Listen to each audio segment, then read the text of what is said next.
Do Atlético Paranaense, Alexandre Senechal, o rubro-negro joga amanhã contra o Azures. O rubro-negro joga amanhã contra o Azures, Linhares, um time que vai ser ainda um time misto, né? Aquele rodízio que o Paulo Turra está implementando, mas um jogo importante para o Atlético no quesito recordes. O Furacão chegou a 5 vitórias seguidas no Campeonato Paranaense, igualou uma marca que já durava 15 anos, né? 12 anos, e agora busca sim um recorde que vem desde 2008, quando o Atlético conquistou 7 vitórias seguidas. Então aí 15 anos atrás, quando o Furacão chegou a essa marca, para conquistar 7 vitórias seguidas, tem que bater o Azures na quarta-feira na Arena da Baixada, jogo que a gente transmite aqui pela Jovem Pan News, tanto no rádio quanto no YouTube, e também a gente precisa também o Atlético vencer o clássico contra o Coritiba no domingo.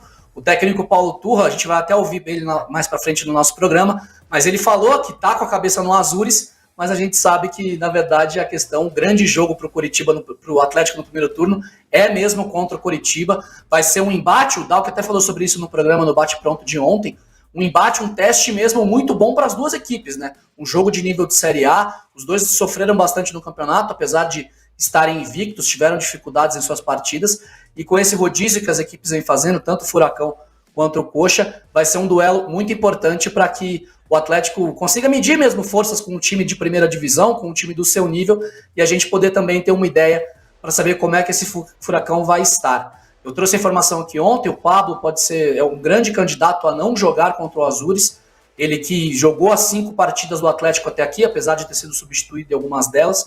O Bento, goleiro, é o único que fez toda a minutagem, os 450 minutos do Atlético até aqui no Paranaense. Esse, pelo visto, deve continuar, porque o goleiro precisa daquela sequência, né? O Bento é o camisa 1 do Atlético por um ano, vai ser titular na temporada, e é um jogador que está ganhando sequência, já vinha muito bem no ano passado, e continua mostrando uma grande fase embaixo da meta. Uma última informação rapidinho antes de abrir para o debate, Linhares. Os ingressos para o Atletiba, para os sócios do Atlético, lembrando que vai ser torcida única na Arena da Baixada no domingo, foram abertos ontem para o check-in dos sócios, e o Atlético já divulga uma marca de 22 mil check-ins realizados. Então, praticamente metade, um pouco mais, na verdade, da metade da ocupação da Arena da Baixada já está garantida pelos sócios. A gente vai ver aí se vai ter um jogo, uma expectativa de mais de 30 mil pessoas, ter um público semelhante ao que a gente teve no Atlético e Foz do Iguaçu na rodada anterior a essa última, né, no meio de semana passado, quando o Atlético recebeu 37 mil pessoas, aquele público que era composto por mulheres e crianças de até 12 anos, ainda dá pena pelas brigas do Paranaense do ano passado. Então tá aí o Atlético esperando encher a Arena da Baixada nestes 2 jogos, né? Voltando a atuar em casa amanhã contra o Azures. O jogo é às 7h15 da noite. Estaremos lá na Baixada para transmitir essa partida a partir das 18 horas. O Azures permaneceu em Curitiba treinando, se preparando para esse jogo, depois de empatar com o Curitiba. E o público vai lá otimista, esperando goleada e tal, né? Mas de repente o jogo não é tão fácil assim, hein, Jana? Eu acho que não teremos goleadas assim no Campeonato Paranaense, viu? Acho que vai ser difícil. Também o Alexandre citou a questão do Atlético tentar alcançar, né, chegar à marca de 2008, quando conseguiu 12 vitórias seguidas. Lembrando que naquele time de 2008 eu era repórter, né? e sempre acompanhava o Atlético do Ney Franco lá no CT. É um time que foi muito bem, largou muito bem, mas não conseguiu o título paranaense, né? Eu acho que nesse ano o que muda é a mentalidade do time. A gente viu desde o começo, né, os jogadores do time principal jogando, agora que começou, né, o rodízio e tal, testar jogadores ali, o Paulo Turra começou a fazer essas mudanças pontuais para observar outros jogadores e também poupar, né, do desgaste físico jogadores importantes para partidas estratégicas como o Atletiba, mas essa ambição de voltar a ser campeão paranaense, eu acho que também faz a diferença. A gente vê o Pablo num excelente momento, mesmo que ele seja poupado agora contra o Azures, mas é um jogador que contribui também com o time com um poder de liderança. E a gente vê os gringos também, parece que numa outra pegada, né, em relação ao ano passado, principalmente o Canóbio. O Canóbio não achava que ele estava no ano passado assim, exatamente entregando aquilo que se esperava, e a gente vê ele realmente incorporando essa vontade, né? No primeiro jogo lá contra o Rio Branco, ele não foi muito bem, e depois todos os jogos muito aplicado, muito determinado, sempre buscando o seu melhor, e a gente vê que os jogadores estão muito coesos, né? Muito em sintonia em relação a isso. Então, independentemente da marca, de conseguir ou não manter essa sequência vitoriosa aí, eu acho que o mais importante é isso, né? A mentalidade mesmo e a evolução do time em relação ao time que estava junto já em 2022. E 5 partidas e 5 vitórias, só o Atlético conseguiu até agora no campeonato. O Curitiba tropeçou em casa contra o Azures, e a 6ª vitória é o que a torcida vai cobrar amanhã, né, Dalk? Com certeza.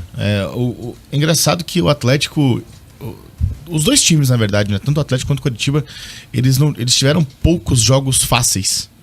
O Atlético teve um jogo fácil realmente, que foi contra a equipe do Rio Branco, na primeira rodada. E depois disso, os jogos não foram tão fáceis assim.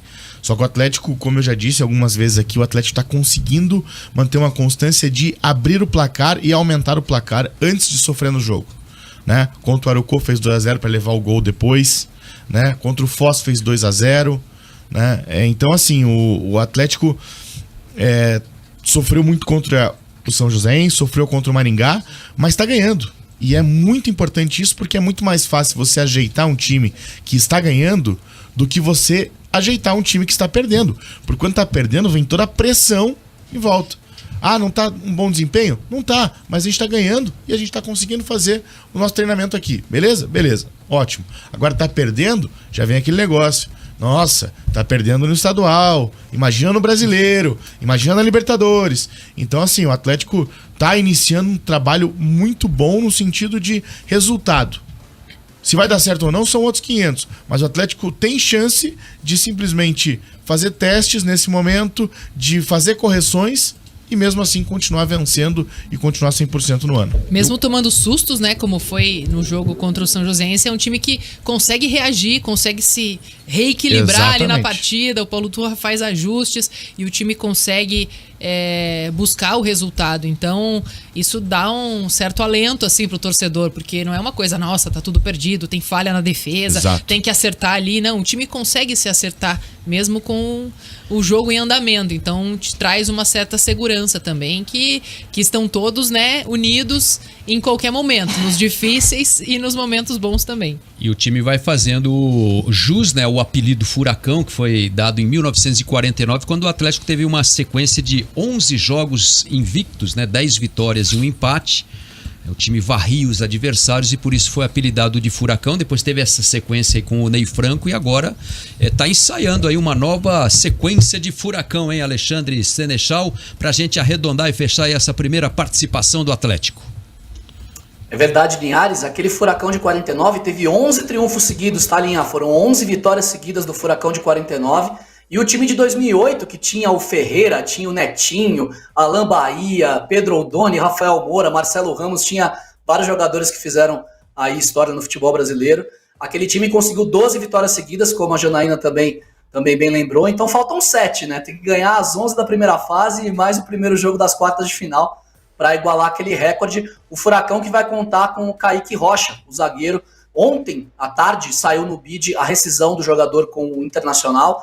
Ele está livre oficialmente do mercado agora, né? Já foi feita a rescisão justamente para ele poder assinar com o Furacão. Essa semana o Atlético ainda deve anunciar a chegada oficialmente daí do zagueiro de 21 anos. Será o 4º reforço do Atlético. O Furacão já trouxe o Fernando, lateral esquerdo, o Madison, lateral direito, o Luciano Arriagada, ele que fechou um pré-contrato já no ano passado com o Atlético, e agora o zagueiro Kaique Rocha, ele que fecha as contratações para o setor defensivo. A gente ainda fica atrás de informações sobre outros reforços do Atlético, mas o elenco tá bem inchado por enquanto.